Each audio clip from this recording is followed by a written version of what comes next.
Então é bem simples. Fala pra gente que a sentença conterá, em primeiro lugar, o nome das partes, ou, quando não possível, as indicações necessárias para identificá-las. Óbvio, né? Tem que saber quem eu estou processando, seja condenando ou absolvendo. Segundo lugar, relatório, a exposição sucinta da acusação e da defesa. Terceiro, motivação, a indicação dos motivos de fato e de direito em que se fundar a decisão. Quarto, a indicação dos artigos de lei aplicada, ou seja, estou condenando, estou absolvendo, mas é dessa imputação, né? A hipótese acusatória é sempre a imputação de um fato caracterizado como tipo penal. Isso é hipótese acusatória. O fato é esse, a tipificação é essa. E na sentença vai ser reproduzida essa análise. E por fim, o dispositivo, que é o condeno ou absolvo. Com fundamento em quê? E por fim lá, a data e a assinatura do juiz. Normal, até normal. 382 é importante também. O que fala o 382 pra gente? Quem tá com o código aí? Qualquer das partes poderá, no prazo de 2 dias, pedir ao juiz que declare a sentença, sempre que nela houver obscuridade, ambiguidade, contradição ou omissão. O prazo é bem curto, vocês percebem? 2 dias só. É o prazo mais curto, eu acho, de recurso que existe. Mas pior que é né? Amanhã. 2 dias só. Embargos de declaração, então, da sentença tem fundamento no 382. Sempre que houver ambiguidade, contradição, omissão ou obscuridade, você embarga a sentença. Embargo de declaração. O mais importante para mim é a análise do 383 e do 384. Isso cai bastante em concurso. Primeira fase, na segunda, enfim, sempre costuma cair alguma coisinha referente a emendatio libelli ou mutatio libelli. Emendatio ou mutatio.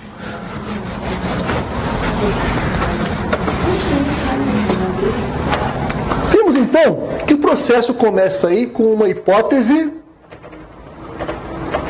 acusatória. É o que fala Ferraioli pra gente, hipótese acusatória. A hipótese acusatória, ela é composta basicamente por 2 coisas. Em primeiro lugar, a descrição de um fato. Uma conduta. Todo processo penal começa com a imputação de uma conduta a alguém. Uma conduta que está tipificada num crime. Uma conduta que estaria aí prevista em um tipo penal. Descrição de um fato e a tipificação. O que é a tipificação? O que a gente está considerando aqui como tipificação? A acusação na denúncia ou na queixa-crime, vai dizer o seguinte: houve esse fato, sujeito praticou no dia tal, hora tal, lugar tal, uma conduta, e essa conduta, ela amolda-se ao tipo penal tal. Por isso que a gente fala essa subsunção, né? A subsunção da conduta ao tipo penal, subsunção da conduta ao crime em tese previsto. A gente fala que essa subsunção tem que ser com uma luva. Então o tipo penal tem que encaixar na conduta narrada como se fosse uma luva.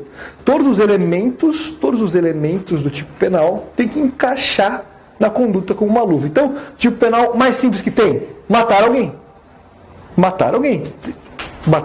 Tem que encaixar como uma luva. Matar alguém.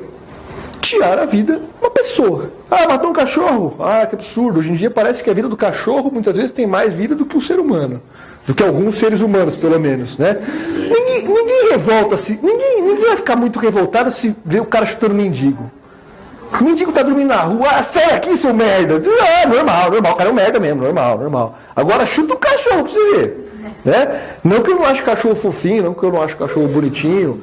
Também gosto do cachorro e tal. Mas temos que pensar, ser humano Se um dia acontecer um desastre, sobrar você, um ser humano, um cachorro, você vai sempre comer o cachorro, né? Primeiro vai a vida do cachorro. Você tem que. Para mim não, pô, não pode, gente, não pode, a gente não pode. Mas, professor, se for o meu cachorro, talvez eu tenha muita dúvida, né? Dá dúvida, mas, gente, a gente tem que falar que a vida do. Qualquer vida vale mais que a vida do nosso animal, velho. É difícil muitas vezes, porque a gente se apega ao animal, mas a gente tem que prestar clareza. A vida do ser humano vale mais. Mas não é isso que vale na prática. Na prática, tenta chutar um cachorro aqui no meio da rua, os caras, você vai ser linchado. Tenta chutar um mendigo, os caras vão chutar junto com você. É só alguém começar que vai chutar junto com você. Então, né, tem uma distorção aí na realidade. Em todo caso, devemos sempre, pelo menos, ter em mente que a Constituição Federal protege aí a vida humana, né, a dignidade da pessoa humana, né?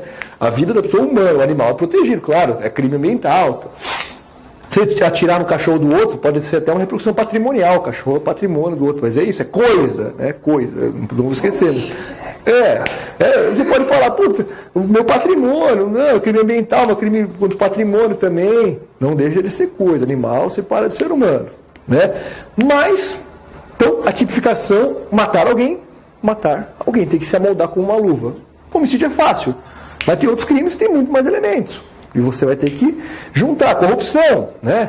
Tem que comprovar a vantagem, a solicitação, o recebimento, a promessa de receber a vantagem e o ato de ofício que você praticou, deixou de praticar, ou prometeu deixar de praticar. Furto, subtrair coisa alheia móvel para si ou para outrem. Subtração da coisa para mim, para outrem, coisa alheia móvel. Então, você vai ter que comprovar. Isso é hipótese acusatória. Pode acontecer, moçada, que a acusação narre uma certa hipótese acusatória e a situação concreta que se mostra depois do processo, teve o processo, né? Resposta, audiência, testemunhas, e a situação é outra. E aí, o que o juiz vai fazer? É uma questão que está abordada aqui no tópico da sentença do CPP. Existe uma diferença, tá? Para isso a gente precisa saber o seguinte: o réu, ele se defende dos fatos. O foco aqui da hipótese acusatória está no fato. Existem interpretações distintas sobre o mesmo fato. Tive um caso que, esse caso rendeu muita história, não era para ter resolvido na hora, mas cliente meu, jornalista, foi pego com quase 300 gramas de maconha.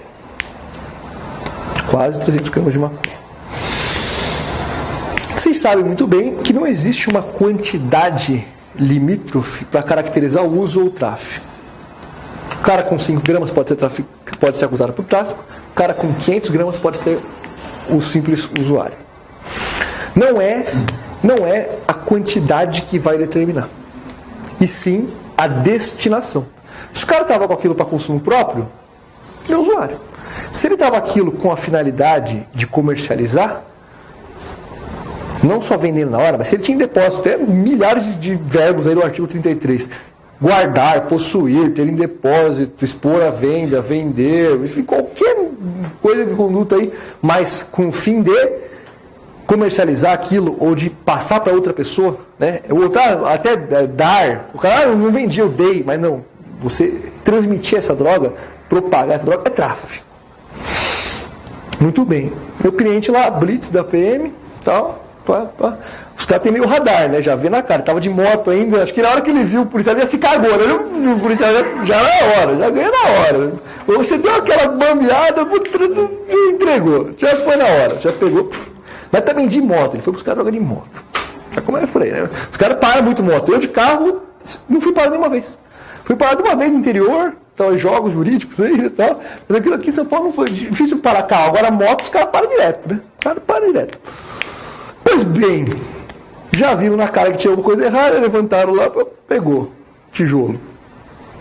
300 gramas. Quase 300. Devia ser CBC, porque ele comprou 300, o cara não entregou 300. A hora que pesou oficialmente, lá viu que não tinha 300. Mas beleza. Chegou lá, pá, audiência de custódia. Preso, quadro de delegacia, audiência de custódia dia seguinte. Solto. Uso. Qual foi o meu trabalho nesse caso? A audiência de custódia é importante. Muito importante. Foi um avanço muito importante. Antes, prendi o sujeito, ele ia ver a cara do juiz daqui meses, né? Ó, sofrimento, né? Hoje em dia já tem audiência de custódia aqui em São Paulo, capital. No dia seguinte, cheguei. Qual é o meu trabalho nesse caso? Mostrar que ele era jornalista. Então, cheguei lá, peguei lá, mandei a mulher dele pegar o olerite, carteira de trabalho, as matérias que ele produz, o dia a dia, tal. Ou seja, chega lá e fala, gente, tudo bem, a droga era bastante. Aí já peguei, ele já tinha feito tratamento, já tinha sido internado, tal. Já juntei tudo para mostrar o quê? Ele é um jornalista que exerce profissão de jornalista, ganha um salário compatível, vive com o salário dele, paga o aluguel, mora aqui nessa casa, residência fixa, tem trabalho, jornalista, produz matérias, não é só carteira assinada, ele é carteira assinada, mas ele produz, ele é jornalista, ganha trabalho, Só que tem um aula aqui falando que ele já foi internado, ele é dependente químico, ele é viciado em droga. Acontece que ele não vai ficar indo na boca toda hora, não é igual você na conveniência do posto comprar cigarro. Não é a mesma coisa. O Estado criminaliza isso. Então, ele já pega e fica lá. Ele usa isso aí a cada 3 meses ele vai. Fuma muito, doutor. Fuma muito. Fuma pra caralho, pelo visto, né? Tá? Fuma muito, mas... Beleza, faz as contas aí, bicho. Sei lá, fuma muito, fazer o quê, né? Até porque... Se você falar que ele compra para ele, para a mulher, junto e para outro amigo, já é ruim, entendeu? Já caracteriza do tráfico o outro, da modalidade lá mais leve, caracteriza. Então não, ele fuma pra cacete, fuma muito aqui, fuma muito. Inclusive vou internar ele, que saindo daqui já vou internar de novo aqui, né? Beleza? Fuma muito. Soltamos, na vez de custódia. Já saiu de lá, beleza. Só que eu falei para ele, não fica muito feliz não, velho. Não comemora muito não, comemora e tal, que vocês mas pode vir denúncia. Mas como denúncia? O promotor concordou, porque o promotor concordou. Trouxe tudo lá, falei pro promotor, é verdade. O usuário não é um perigo à sociedade, então beleza. Ajuda o fato de que ele estava barbeado, é branco, não tem cara do estereótipo do inimigo que a gente persegue, né? Se fosse um cara diferente ali, camisa do Corinthians, tatuagem do Corinthians ainda, esse negócio já ia dar ruim, Já ia falar, tira, bota outra camiseta, velho, tira, esconda a tatuagem, né? Enfim, por quê? Porque a gente trabalha com estereótipo. A audiência de custódia é bom? É ótimo, mas ela mexe muito com o estereótipo. Porque a gente olhando na cara. É bom que a gente tem que olhar na cara, porque ele para de olhar o pedaço de papel. Mas mexe com outro estereótipo, que é o que a gente tem que pensar também. Que é o alvo, é o alvo, falei pra vocês. Infopen 2017. Qual que é o alvo? Jovem, negro, baixa renda, baixa escolaridade. Esse é o alvo. Então, ver o alvo ali já fica mais difícil. Mas, para quem não é o alvo, acaba favorecendo muito, né? Para quem é o já favorece. O simples do juiz olhar na tua cara e saber que ele está fazendo mal. Porque é muito fácil fazer mal à distância, né? Hannah Arendt já falava da banalidade do mal. É muito fácil você mandar prender quando é uma pilha de papel.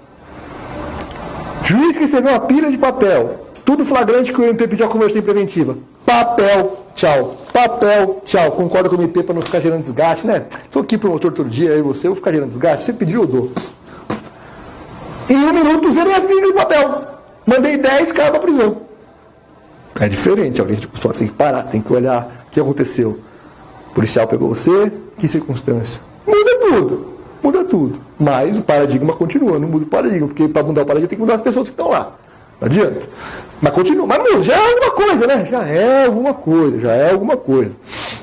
Enfim, soltei falando, não fica muito feliz, não. Mas ele falou, mas como, doutor? O promotor estava lá, o promotor concordou. Me soltou, falou que não era nem caso eu não pedi só a revogação preventiva, liberdade, eu pedi para relaxar o flagrante. Ou seja, o flagrante está ilegal. Não era flagrante, porque não se faz flagrante de quem está surpreendido com droga para consumo próprio. Não faz flagrante, isso é coisa de juizado especial. Não faz flagrante ali. Ela faz o termo e tal, o cara assume o compromisso para relaxar no flagrante. Porra, falei, dito e feito. Mês depois veio denúncia de tráfico. Daí eu falei para ele, não falei. É outro promotor, é outra coisa. Outra já não olha mais na tua cara, já é outro papel, virou papel de novo. Tráfico. Trabalho, resposta, audiência, blá, blá, blá, blá. Audiência, absolvição. Absolvição. Absolvição. Absolvição do tráfico. Mais condenação. Condenação. Condenação. Por quê? Pelo uso. Pela posse de droga ou uso. Agora, falo para vocês. O fato era aquele. Nós nos defendemos do fato. Fato. O fato é esse. Beleza? O que mudou aí foi a tipificação, a capitulação legal do fato. Mas o fato era o mesmo. Estava portando uma droga. O que mudava? A destinação, né? Se um cara entendeu que era para consumo, outro entendeu que era para comércio, para compartilhar, enfim. Isso que muda. Agora, aí tive que ganhar. Ganhei em apelação. Por quê, Isa? Qual que era o problema? Você não pode condenar pelo uso. O que o juiz tinha que fazer? Desclassificar. Ao desclassificar, o que ele tem que fazer? Mandar voltar tudo. Mandar voltar tudo. Porque esse cara é transação, porra. Esse cara é transação, tem que dar a oportunidade da transação. Aí, pensando no princípio da utilidade, para o meu cliente, sinceramente, na utilidade prática ali, era melhor ter sido condenado. Por quê? Porque a condenação, ele vai ser condenado à advertência. Admoestação verbal. Admoestação verbal, advertência. É bronca. Cuidado da bronca. Ah, tá, menino ruim, não faz mais isso. Pronto. Ao passo que a transação ele vai ter que, sei lá, pagar um salário mínimo, que converte cesta básica ou não. Mas, do ponto de vista estratégico, é muito melhor a transação. Por quê? Porque o cara não vira reincidente, bicho. É uma merda ser reincidente.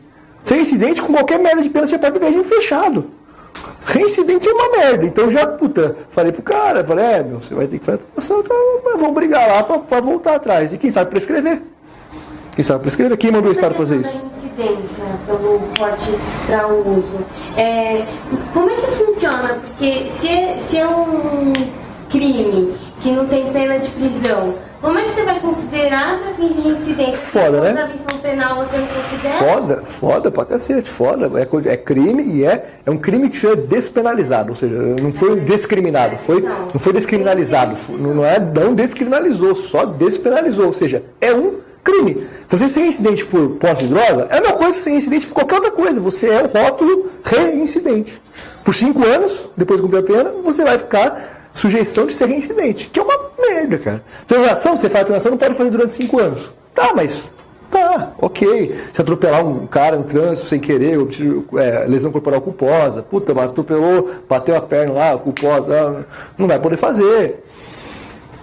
Desacato, desobediência, beleza, segue o processo, não vai poder fazer. Agora, isso é reincidente muito pior. Muito pior, muito pior. Então, foi condenado pelo uso, precisamos subir com a apelação. Na apelação, reformamos e mandou voltar, anulou a sentença, mandou voltar para aplicar a proposta de transação penal. Não podia, assim, desclassificar e oferecer, não? Isso, é o que ela tinha que ter feito. É o que ela tinha feito. Por isso que foi errado. A gente vai ver agora.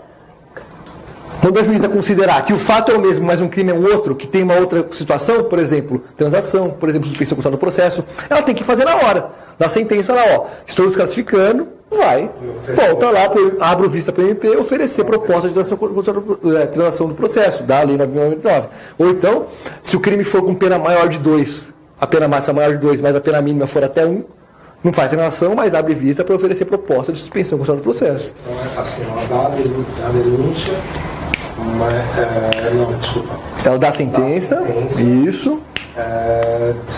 Desclassificando e mandando para o MP. Exatamente. Esse foi o erro. Por isso que ela errou e eu reformei a sentença. A juíza errou, eu reformei a sentença no tribunal. Porque o tribunal falou: juíza, você errou realmente, o advogado aqui, a defesa tem razão. Você devia ter, no ato da sentença, desclassificado e aberto o vista para o MP oferecer a transação. Porque é crime processado segundo a lei 9.099. Eu vi que era, assim, não sentença, mas a gente está com um caso lá no escritório, o cara, na denúncia, está com arma de uso restrito, fato, só que ele colocou pelo 14, se não me engano, e aí na resposta, a gente fez a resposta completa para ver se enxergava errado, que seria de uso permitido, e ele simplesmente falou que era um mérito para discutir na audiência. Dificilmente você vai conseguir alguma coisa em resposta à acusação.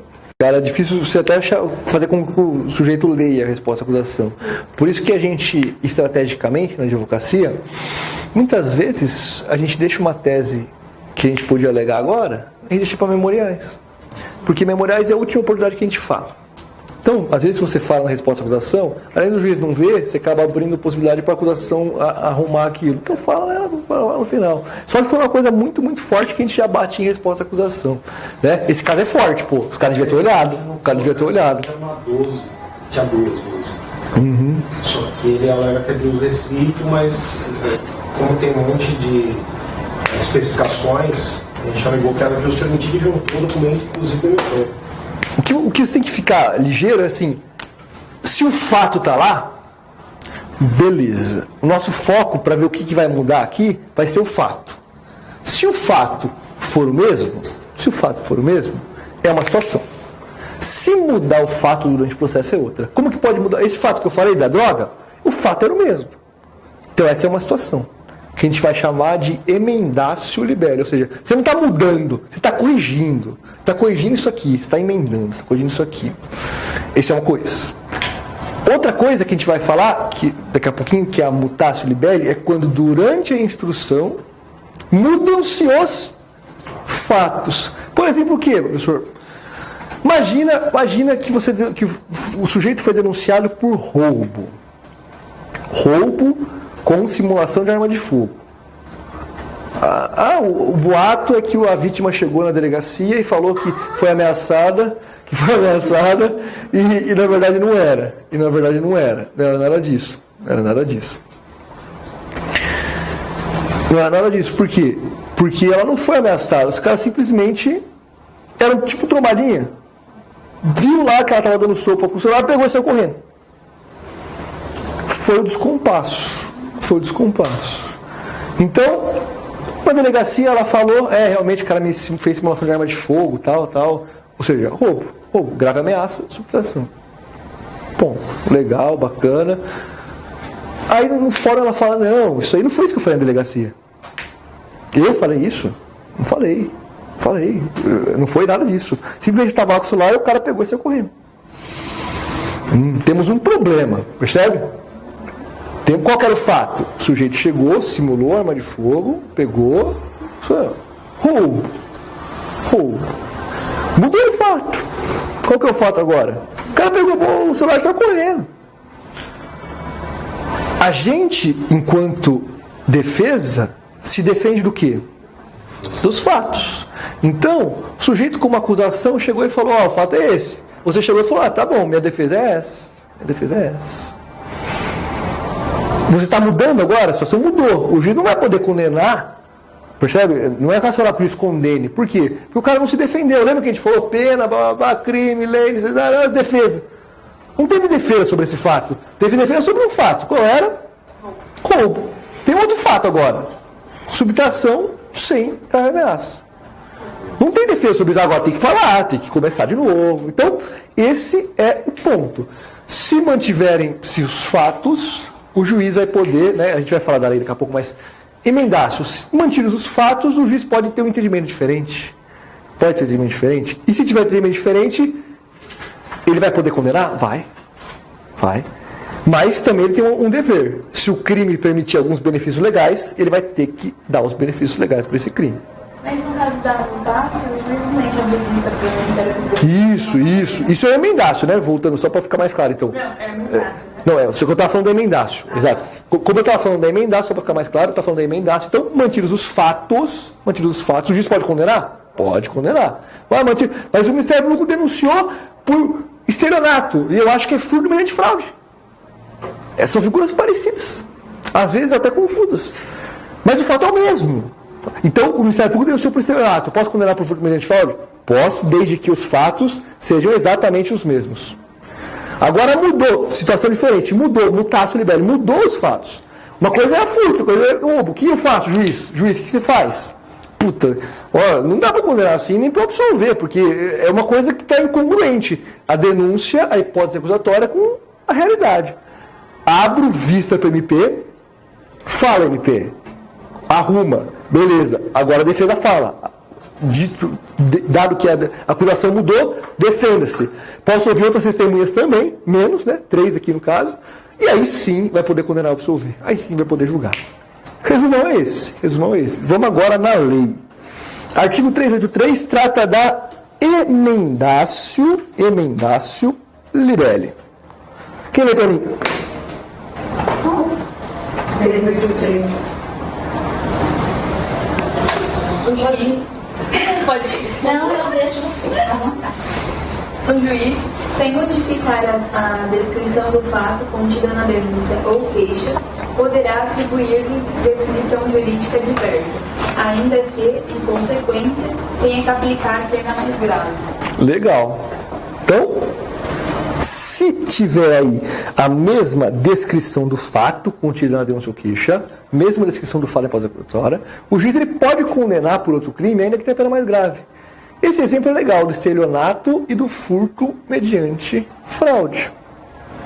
Porque em ambos existe a fraude e a repercussão patrimonial. Em ambos existe a fraude e a repercussão patrimonial. Só que o estelionato a pena é de 1 a 5. O furto mediante fraude a pena, salvo engano, é de 2 a alguma coisa. Artigo 155 nos parágrafos aí. É maior. Só que às vezes você não sabe. Né? Qual que é a diferença básica entre o furto mediante fraude e o estelionato? É a utilização da fraude. No estelionato, você usa a fraude para obter o consentimento da pessoa.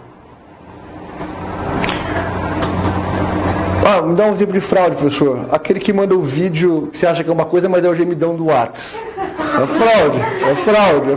Você pegou o gemidão do WhatsApp, é uma fraude. Mas não teve repercussão patrimonial aí, tá beleza. Agora, pensa assim. O cara chega aqui para vender pra gente um curso. Fala, nossa, vocês estão perdendo tempo aí, velho, com esses professores. Esses professores estão perdendo tempo com esse cara, velho. Sai daqui, professor. Sai, deixa que eu vou falar. Aqui tem a proposta de um curso. Tá tudo gravado no DVD aqui. Tudo gravado em DVD. São os melhores. São os clássicos. Tudo. Esse aqui é um cara que psicografou tudo lá dos caras que são os pica mesmo. Ele gravou, eles falando, tá tudo aqui, ó, pra vocês. Tô fazendo a promoção aqui, Isso aqui, todos aqui, são 10 DVDs aqui completos, curso completo, bem DVD, tudo no pendrive, tá tudo no pendrive aqui, R$30. Beleza, você fala, R$30, beleza. Aí você pluga lá que você plugou em casa, o que era? Gemidão do WhatsApp, velho. Era só uma foto do Ponto de Miranda com o gemidão do WhatsApp. Eu falava, puta que pariu. Ou seja, ele fraudou, ele usou uma fraude, um artifício para obter o meu consentimento. Meu consentimento. Diferente é se eu usar da fraude para tirar a sua esfera de vigilância do bem e aí eu vou lá e pego. Então, o cara chega aqui, começa a contar a história para vocês. Não, agora que você acabou a aula, vou fazer vou ensinar o processo penal com base no show da música e tal. Enquanto ele está fazendo aqui o show, a dança, ele vai lá e pega teu celular. Aí vai de novo, pega tua carteira. Você nem viu. Ou seja, ele fez aí um showzinho e ele foi e pegou. Ele subtraiu mediante a fraude. É diferente de obter a vantagem ilícita mediante a fraude do seu consentimento. Mas tem casos que, esse caso tá óbvio, beleza. Tem casos que fica complexo. Tipo o cara que entra um vírus no seu computador e invade a sua conta do banco. Vai depender da forma como ele fez. Se ele fizer um vírus que te obriga, ele passa pelo sistema do banco, ele finge que é o sistema do banco, você vai clicando lá e é outra coisa. Talvez estelionato. Se por outro lado ele fizer um programa que chupe seus dados, baixou seus dados e ele vai lá na conta e pega, furto mediante fraude. Vê a loucura? Vê, ele pegou, tirou a sua esfera de vigilância e foi lá e ele mesmo pegou. Ou então ele faz você fazer uma coisa e você inserir os dados para ele pegar. É muito louco. No caso concreto, o limite é uma linha bem tênue, uma zona cinzenta que pode ir para os dois lados. Mas, desde que a acusação descreva o fato. Desde que ela descreva o fato. Colocou lá o negócio que chupa o cartão de crédito no caixa eletrônico. Botei lá, perdi o cartão. Não vi, botei a senha lá, tal, beleza. E aí? E aí vai depender da análise concreta. ele usou da fraude para pegar o teu cartão, depois ele pegou o teu cartão e foi lá e tirou dinheiro. Furto mediante fraude. Agora, estelionato, você colocou lá e achou que era ele abriu, ele invadiu o caixa, você colocou os seus dados, achou que era o banco, mas não era. Então, vai depender do caso concreto, percebe? Vai depender do momento da fraude. Então, mas desde que a hipótese acusatória narre o fato concreto, o juiz pode ter o entendimento que ele quiser. Que ele quiser não, né? Que ele julgar ali, que ele verificar que é o conveniente no caso. Beleza. Então, desde que o fato esteja preservado, a mesma coisa, a capitulação pode ser diversa. Só que tem o parágrafo primeiro, o que fala?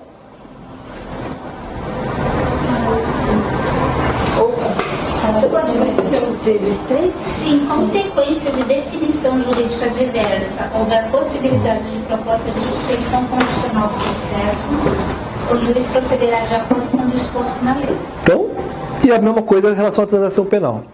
A transação penal vai se aplicar aqui o parágrafo 2º. Tratando-se de infração da competência de outro juízo, a este serão encaminhados os autos. Outra coisa. Na prática pode ser difícil você distinguir o roubo seguido de morte do homicídio seguido de subtração patrimonial. O famoso latrocínio, né? O cara roubou para matar. Quer dizer, o cara matou para roubar. Chegou lá, matou e pegou as coisas. É o roubo seguido de morte. Beleza. Mas e se o cara chegou e matou? Homicídio. Aí depois ele saiu. Aí ele olhou e falou, tá com um relógio bonito. Pegou. As duas coisas são roubo e morte. Né? Subtração patrimonial e morte. Agora, como isso vai ser, né? Vai depender aí do caso concreto. Então, se está narrado, o juiz está no juízo comum isso.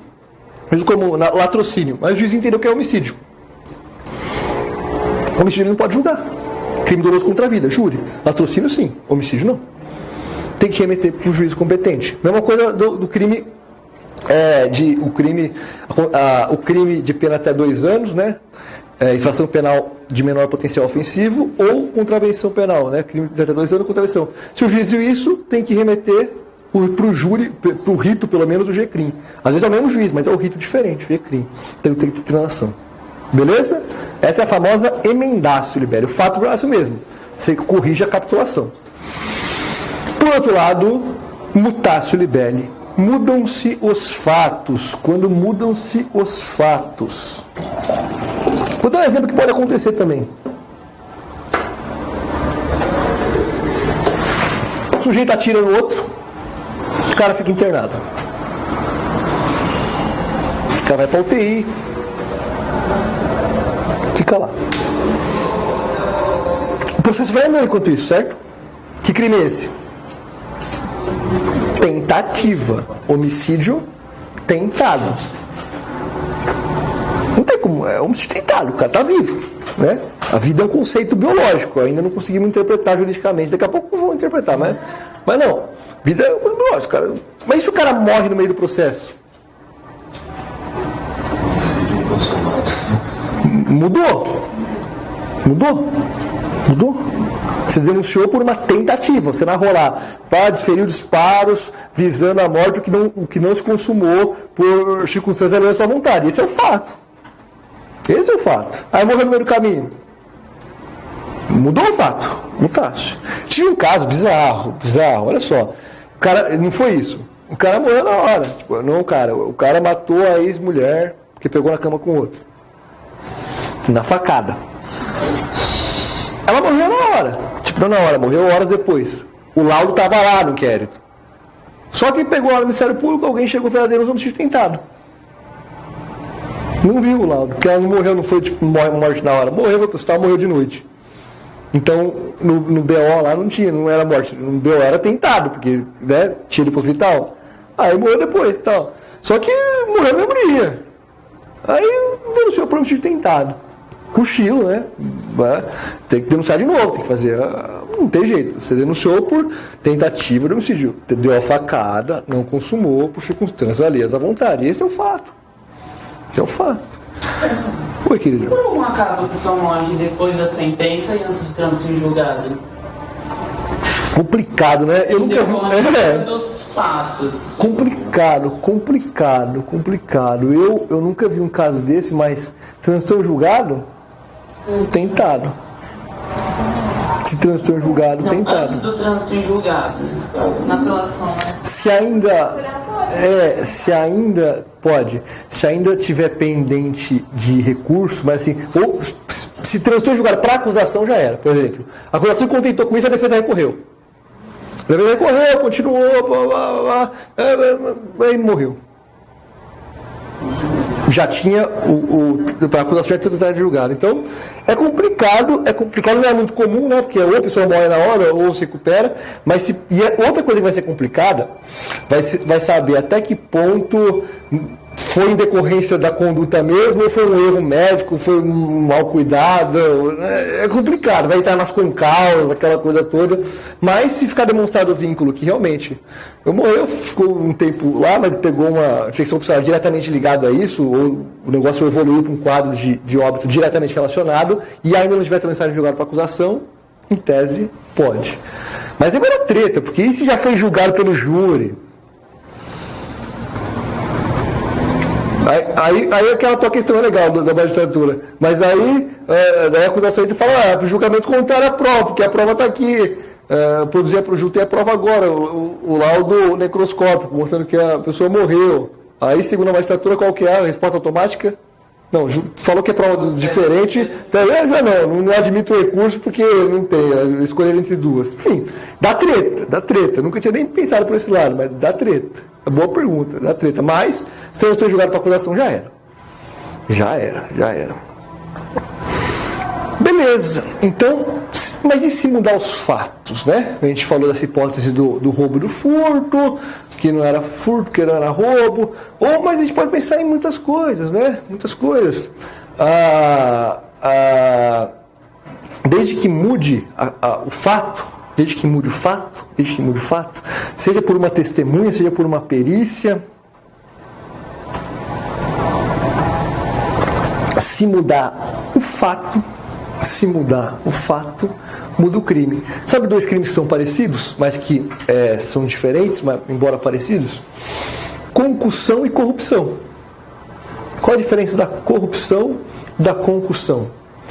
Corrupção é uma moeda de duas faces aí. Tem sempre o corrupto e o corruptor. Corruptor. Dois crimes.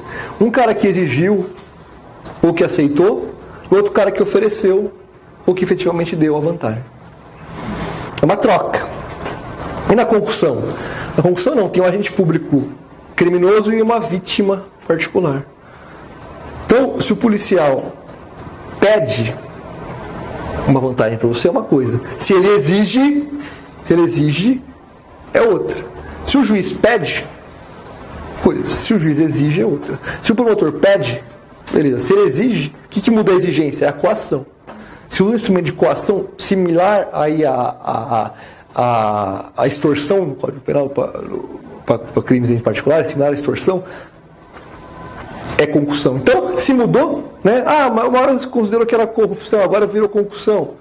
Tem que denunciar, tem que mudar a denúncia. Como faz para mudar a denúncia? Mutácio libere 384.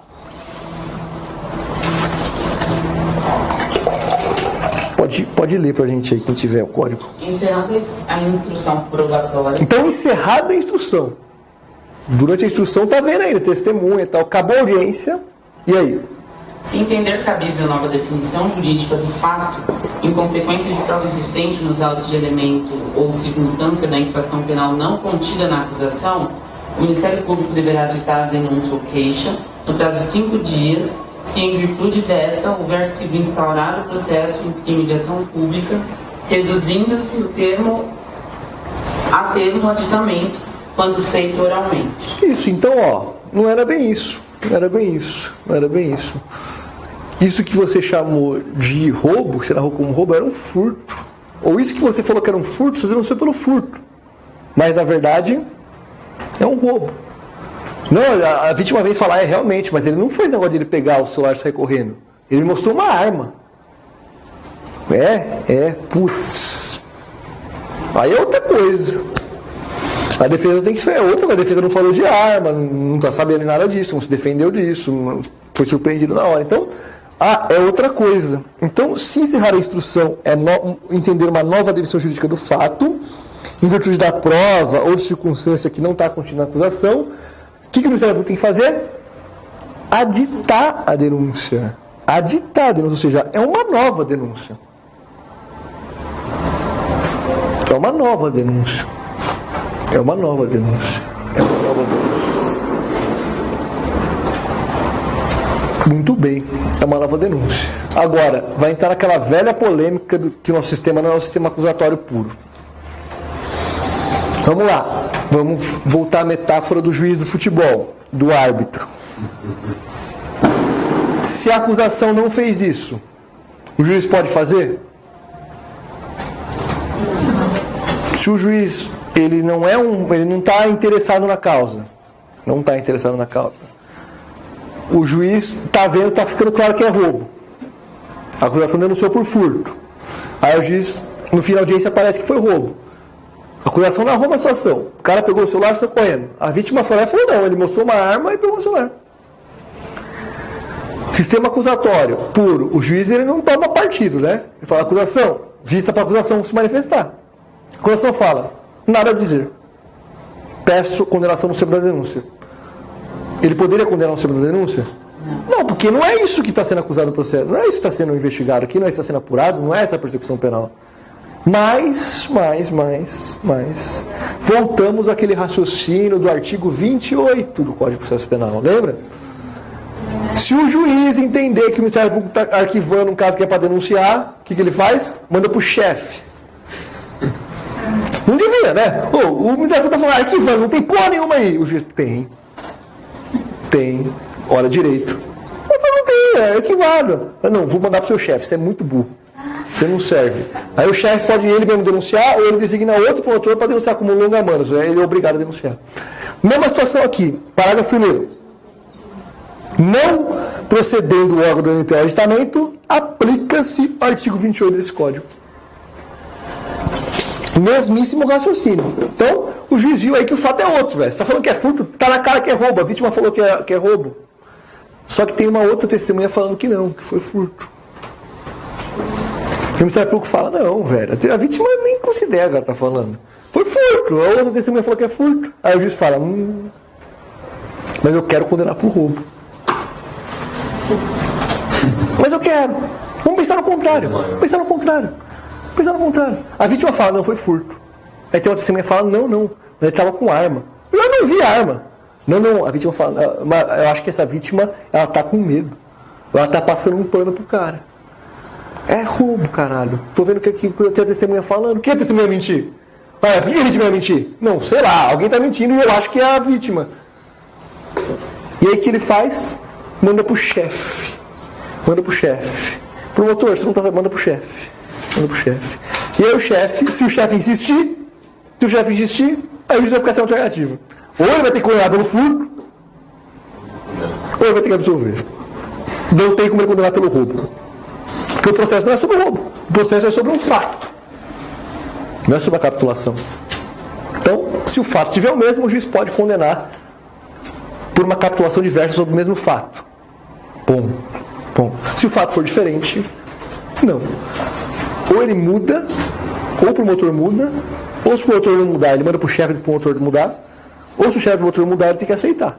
E aí ele condena porque ele não está tão feliz, ou ele vai ter que absolver. Certo? Então, importante essa distinção entre emendácio e mutácio libelli. Aqui o resto é um procedimento. Então, o Ministério Público oferece a denúncia em até 5 dias, a nova denúncia, a dita denúncia ou queixa. Ouve-se o defensor também no prazo de 15 dias. E, havendo aditamento, cada parte pode ouvir até 3 testemunhas. Então, rito ordinário 8, né? Tinha ouvido a 8 e tal, mas teve aditamento. Putz, não foi bem isso. Aí também pode chamar mais 3 testemunhas para completar esse processo. Não recebido o aditamento, o processo prosseguirá. Então o Ministério Público decidiu aditar, mesma coisa da testemunha, falou, mas uma testemunha falou que tinha arma e tal. O juiz fala, não, esse aditamento não está recebido, esquece. Beleza. E também assim, o aditamento percebam, do MP não vincula o juiz. Não é porque o MP mudou, o juiz pode rejeitar o aditamento. Se ele rejeita o aditamento, prevalece a outra denúncia. Tranquilo. Muito bem. Sobra para a gente falar aí, de importante, o 386. O 385 é importante. Nos crimes de ação pública, o juiz pode proferir sentença condenatória, ainda que o MP tenha opinado pela absolvição. Acho absurdo, tá? Acho absurdo. O que você acha? É absurdo. Absurdo. Mas, tá aí. Tem que saber pro concurso. Então, já público, denúncia. Viu que não tem nada a ver a denúncia. Fala, puta, caguei aqui. Não pode existir, né? Não pode existir. A denúncia, a ação penal pública, ela é irrenunciável. Não pode renunciar. Fala, não. Queixa-crime sim, né? A ação penal privada sim. A ação penal pública não. Mas o Ministério Público pode falar, não. Tá cagado aqui, peço absolvição. E aí, olha que absurdo no sistema acusatório. Acusação, formula a acusação, tá falando que é para absolver, e o juiz pode condenar. Mas pode. Então você tem que saber que pode. 385. Nossa, mas é aquela ideia do interesse? Total. A tese que prevalece o que tem que ser analisado é no momento da denúncia. O juiz ele não está vinculado a toda a conduta do Ministério Público. Se teve um órgão que em um determinado momento ofereceu a denúncia, não importa mais o que o Ministério Público fez, se mudou de ideia e tal, o juiz se apega àquilo ali, ao comecinho. Acho totalmente errado, mas isso aí que eu acho. O que importa é que está na lei por enquanto, né? Se o MP adita a denúncia, beleza, você vai se defender de novo, mas eu diria de novo as testemunhas. Só essas 3. Só 3. Mesmo que seja, que elas tenham o mesmo depoimento, por exemplo. Isso, essas 3 você pode repetir ou pode ser nova, entendeu? Já tinha ouvido 8, beleza, agora você vai ouvir 3. As 3 podem ser você fala, quero ouvir uma antiga mesmo e mais 2 novas, ou todas as novas, eu quero repetir 3, o que importa é que são 3. 3 por fato, lembre-se sempre disso, tá? A testemunha no processo penal conta sempre por fato. Então a acusação imputou 10 crimes de concurso material. Você pode arrolar 80 testemunhas. São 8 testemunhas por fato. E aqui também, 3 testemunhas por fato. 386, outra coisa importante que a gente tem que ver aqui. Quem lê para mim o 386, por favor?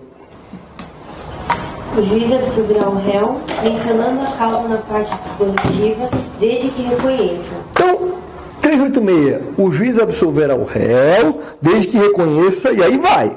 7 incisos. Perceba, não é só absolvo ponto. É absolvo com fundamento em um desses incisos. Vamos à leitura desses 7. Pode ler de plano, vai. Estar provada a inexistência do fato. 2. Não haver prova da existência do fato. 3. Não constituir o fato infração penal. 4. Estar provado que o réu não concorreu para a infração penal. 5. Não existir prova de ter o réu concorrido para a infração penal. 6. Existirem circunstâncias que excluam o crime ou isentem o réu da pena. Artigos 20, 21, 22, 23, 26 e parágrafo 1º do artigo 28 do Código do Código Penal. Ou mesmo se houver fundadas dúvidas sobre sua existência. 7. Não existir prova suficiente para a condenação. E aí, turma, vocês acham que existe alguma diferença em ser absolvido por um desses incisos pro criminal? No processo penal? No processo penal? Pensem aí, qual? Acho que aquela coisa da coisa julgacional material. Falta de prova, né, que pode ser reaberta. Está aprovada a inexistência do fato? A inexistência da agressão. Então, vejam. Se a sentença transitar em julgado, não tem nenhuma diferença. Pro processo penal, internamente no processo penal. Isso, perfeito. No processo penal, não faz a menor diferença internamente, né? Se você foi absolvido porque não tinha prova ou porque não tinha prova suficiente. Está provado que não foi você. Não tem prova suficiente para condenação. No processo penal em si, o título vale a mesma coisa, é uma absolvição. Você não vai poder nada contra você, nem pena, nem residência, apaga tudo, beleza? Nada depois contra você. Então, uma sentença absolutória em que está aprovado a inexistência do fato, isso é muito forte. Muito forte. Mas uma sentença de não ter prova suficiente para condenação, no fim das contas, no penal, vale a mesma coisa. Você foi absolvido. Absolvido. Acabou. Acabou. É diferente de prescrever. Prescreveu. Puta, é diferente, porque não resolveu o mérito, né? É uma causa extintiva da punibilidade. Uma causa extintiva. Você reconhece a extinção da punibilidade, não absolve. Nesse caso, por exemplo, para outras áreas não dá reflexo? Total. É por isso que eu estou falando que, em primeiro lugar, pro processo penal em si, nos limites do processo penal, não faz diferença. Faz diferença, em primeiro lugar, o quê? Moralmente. Em primeiro lugar, faz diferença moralmente. Vai falar, puta, tá provado que não existiu porra nenhuma, tá falando que tinha droga, não tinha nada, não tinha droga. Não tinha droga, nada. Tá provado. Ou então, tá provado que não fui eu. Está provado que o réu não morreu por infração penal. Tá provado. Chupa a sociedade que me acusou. Tá provado que não fui eu. Beleza. Isso moralmente. Mas mais do que moralmente, isso vai fazer diferença nas outras esferas do direito. Pensa num fato que pode repercutir no criminal, no civil e no administrativo. O cara está sendo acusado de um funcionário público está sendo acusado de desviar recurso da repartição de trabalho. Isso gera efeito criminal? Opa, gera crime contra a administração pública. Isso gera efeito administrativo? Opa, o cara pode ser PAD, demissão. Isso gera efeito no civil? Opa, tem que ressarcir. Né? E vejam, uma esfera não está necessariamente amarrada na outra. Se o cara for absolvido por falta de prova no criminal, ele pode ser demitido? Pode. Por quê? Porque pro criminal não tinha prova suficiente. Você tem um estándar de prova pro criminal, que é alto, não pode ter dúvida, razoável. Indúbio pro réu, presunção de inocência. Pro administrativo, esse estándar da prova é menor. Tudo bem, tem que estar provado, mas pode ser que não tinha prova administrativa, transitou em julgado, mas apareceu a prova. Não tinha prova criminal? Não tinha o suficiente. A acusação não trabalhou direito, não ouviu todo o testemunho que precisava, não mandou fazer perícia. Acabou o criminal, foi absolvido. Transitou em julgado. Agora, no administrativo eles continuaram, fizeram perícia. Conseguiram um vídeo da puta que pariu de alguém mostrando. Conseguiram a testemunha. Depois outro cara fez delação premiada lá e entregou prova. Extrato bancário. E aí? O criminal já era, bicho. Não tinha prova suficiente. Não tinha prova suficiente na época. E o problema é da acusação, que não conseguiu a prova suficiente na época. Não pode reabrir. Revisão criminal só a favor da defesa. Não pode reabrir. Mas antes do trânsito pode discutir isso. Antes de ser julgado, pode. Mas uma vez transitar em julgado, beleza. Mas mesmo assim, Isa, se na sentença tiver escrito, está provado que não foi ele, e antes do trânsito em julgado tiver uma prova que foi ele, tudo bem, mas né? Se a absolução for por ausência de provas o suficiente. Isso, mas não trânsito em julgado ainda, aí pode. Aí surgem novas provas. Pode juntar a apelação? Pode. Mesmo que a sentença for falando que não existiu prova. Está provado que não foi ele. Opa, descobriu a prova que foi ele sim. Então, antes de ser julgado, pode. Mas transitou em julgado, já era, não importa. Por isso que eu falo, transitou em julgado não importa qual é o fundamento da absolvição. Mas e para o administrativo? Importa. Para o administrativo importa. Uma vez transitado em julgado, uma sentença que diga está provada a inexistência do fato, assunto encerrado em todas as esferas. Aí depois apareceu a prova. Não, velho. É inadmissível que você vai... uma sentença criminal que você julgado falando que não existiu o fato e você quer falar agora, quer discutir. Não. Uma sentença falando que não existiu o fato ou que está provado que o réu não participou, coloca uma pá de cal na situação. Por isso que importa tanto moralmente, né? Quanto para as outras esferas, para o administrativo, para o civil. Por isso que é importante o juiz especificar o fundamento. Tem que especificar o fundamento.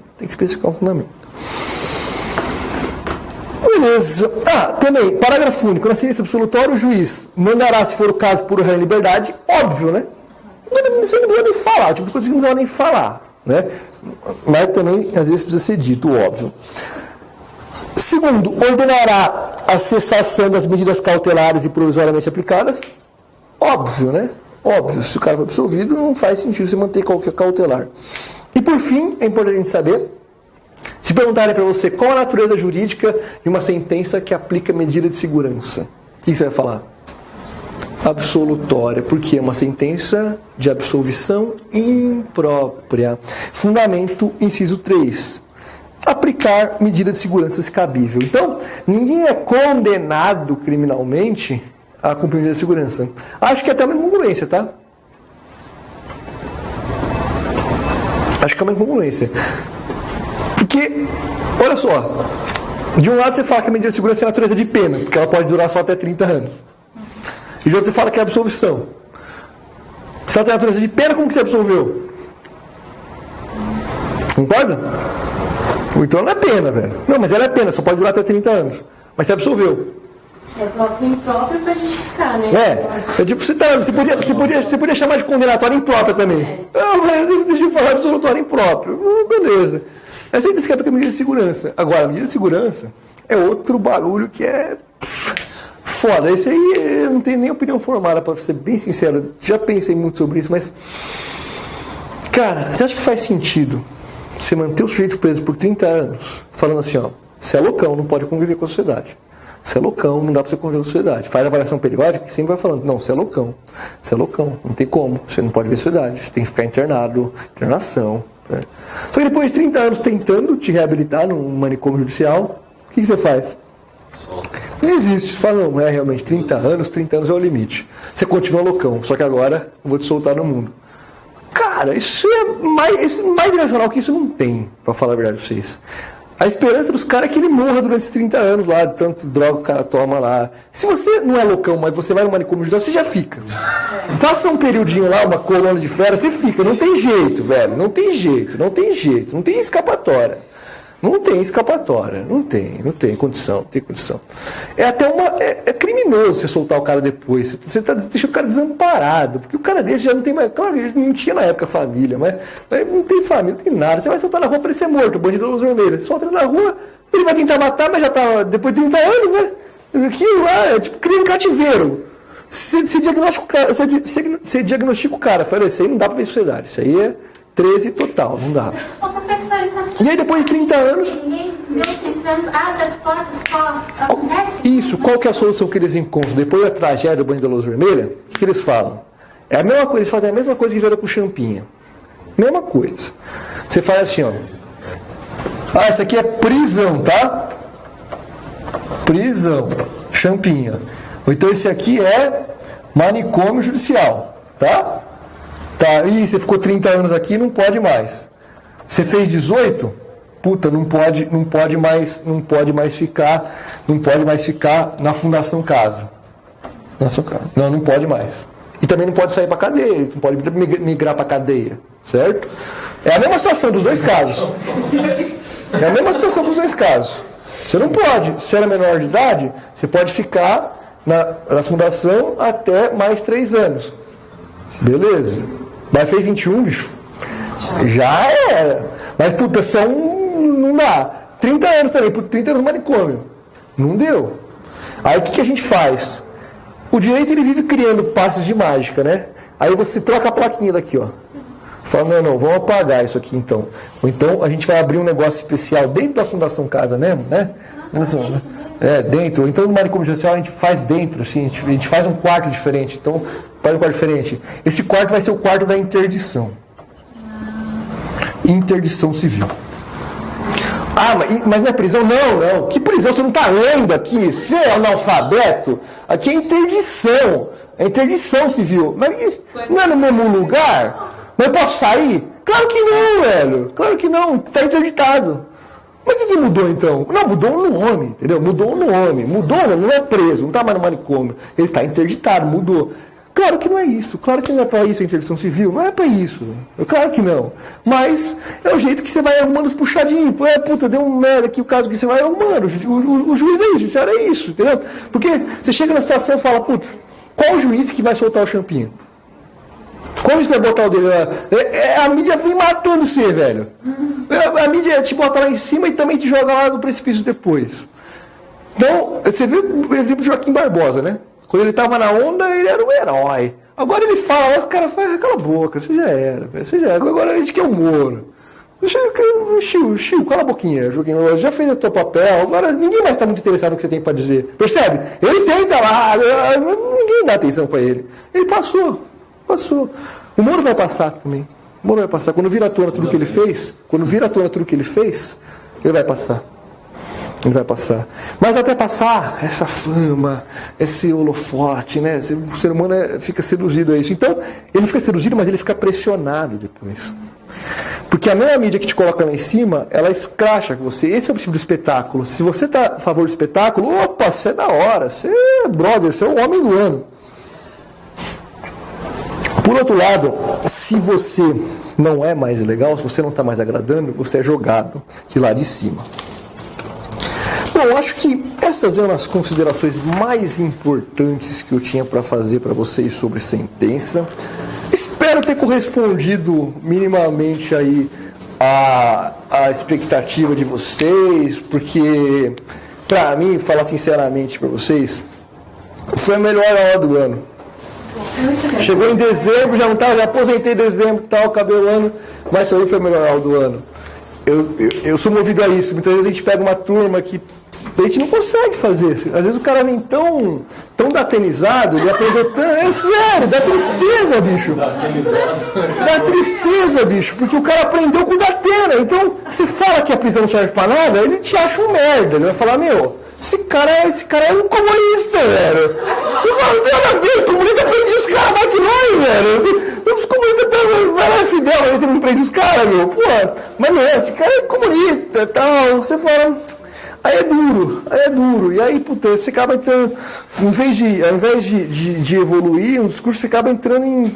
Às vezes evolui, pô, é legal, puta, tem uns caras que falam, pô, professor, nunca tinha pensado nessa ótica, legal. Mas às vezes não, às vezes a gente está num momento dessa onda fascista, né, que vai naturalizando hábitos fascistas, que vai naturalizando o ódio, que vai naturalizando. Que se você tira isso do cara, você tira o ódio dele, não sobra nada. E o cara segura no ódio eternamente, ele vai morrer abraçado no ódio, mas não vai reconhecer, não vai estar aberto para o novo. Então, espero ter uma parceria com vocês.